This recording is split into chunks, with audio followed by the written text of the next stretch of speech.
ओम नमो भगवते वासुदेवाय। नमस्कार दोस्तों, भक्ति जीवन चैनल पे आप लोग का स्वागत है। आइए सुनते हैं श्रीमद् भगवत गीता का 5वां अध्याय का महात्म। जय श्रीमन नारायण। श्री भगवान कहते हैं, देवी अब सब लोगों द्वारा सम्मानित 5वें अध्याय का महात्म संक्षेप में बताता हूँ, सावधान होकर सुनो। मध्य देश में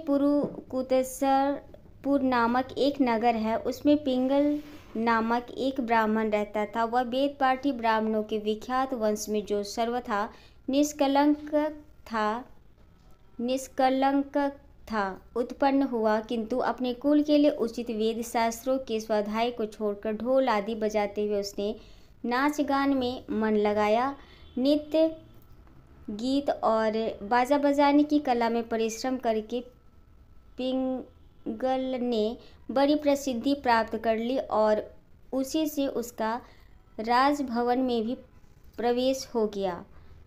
अब वह राजा के साथ रहने लगा और पराई स्त्रियों को बुलाकर उसका उपभोग करने लगा। स्त्रियों के सिवा और कहीं उसका मन नहीं लगता था।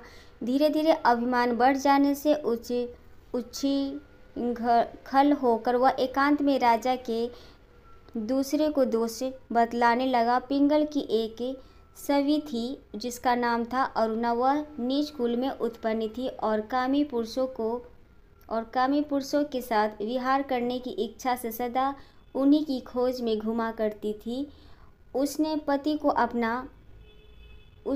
को अपने मार्ग का कंटक समझकर एक दिन आधी रात में घर के भीतर ही उसका सिर काटकर मार डाला और उसकी लाश को जमीन में गाड़ दिया। इस प्रकार प्राणों से वियुक्त होने पर वह यमलोक में पहुंचा और भीषण नरकों का उपभोग करके निर्जन वन में गिद्ध हुआ। अरुणा भी भगंदर रोग से अपने सुंदर शरीर को त्याग कर घोर नरक भोगने के पश्चात उसी वन में सूखी हुई। एक दिन वह दाना चुगने की इच्छा से इधर उधर फुदक रही थी। इतने में ही उस गिद्ध ने पूर्व जन्म के वैर का स्मरण करके उसे अपने तीखे नखों से फाड़ डाला। सूखी घायल होकर पानी से भरी हुई मनुष्य की खोपड़ी में गिरी।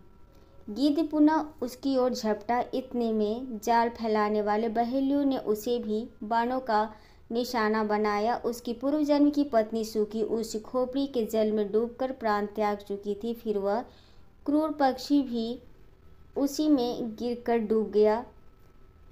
तब यमराज के दूत उन दोनों को यमराज के लोक में ले गए। वहां अपने पूर्वकृत पाप कर्म को याद करके दोनों ही भयभीत हो रहे थे। तदंतर यमराज ने जब उनसे घृणित कर्मों पर दृष्टिपात किया, तब उन्हें मालूम हुआ कि मृत्यु के समय अकस्मात खोपड़ी के जल में स्नान करने से इन दोनों का पाप नष्ट हो चुका है। तब उन्होंने उन दोनों को मनवांछित लोक में जाने की आज्ञा दी। यह सुनकर अपने पाप को याद करते हुए वो दोनों बड़े विषम में पड़े और पास जाकर धर्मराज के चरणों में प्रणाम करके पूछने लगे, भगवान, हम दोनों ने पूर्व जन्म में अत्यंत घृणित पाप का संचय किया है, फिर हमें मनवांछित लोकों में भेजने का क्या कारण है, बताइए। यमराज ने कहा, गंगा के किनारे वट नामक एक उत्तम ब्रह्मज्ञानी रहते थे। वे एकांत सेवी, ममता रहित, शांत, विरक्त और किसी से भी द्वेष न रखने वाले थे। प्रतिदिन गीता के 5वें अध्याय का जप करना उनका सदा का नियम था। 5वें अध्याय को श्रवण कर लेने पर महापापी पुरुष भी सनातन ब्रह्म का ज्ञान प्राप्त कर लेता है। उसी पुण्य के प्रभाव से शुद्ध चित्त होकर उन्होंने अपने शरीर का परित्याग किया था। गीता के पाठ से जिनका शरीर निर्मल हो गया था, वो आत्मज्ञान प्राप्त कर चुके थे। उन्हीं महात्मा की खोपड़ी का जल पाकर तुम दोनों पवित्र हो गए। अतः अब तुम दोनों मनवांछित लोकों को जाओ, क्योंकि गीता के 5वें अध्याय के महात्म से तुम दोनों शुद्ध हो गए हो। श्री भगवान कहते हैं, सबके प्रति समान भाव रखने वाले धर्मराज के द्वारा इस प्रकार समझाने जाने पर वे दोनों बहुत प्रसन्न हुए और विमान पर बैठकर वैकुंठ धाम को चले गए।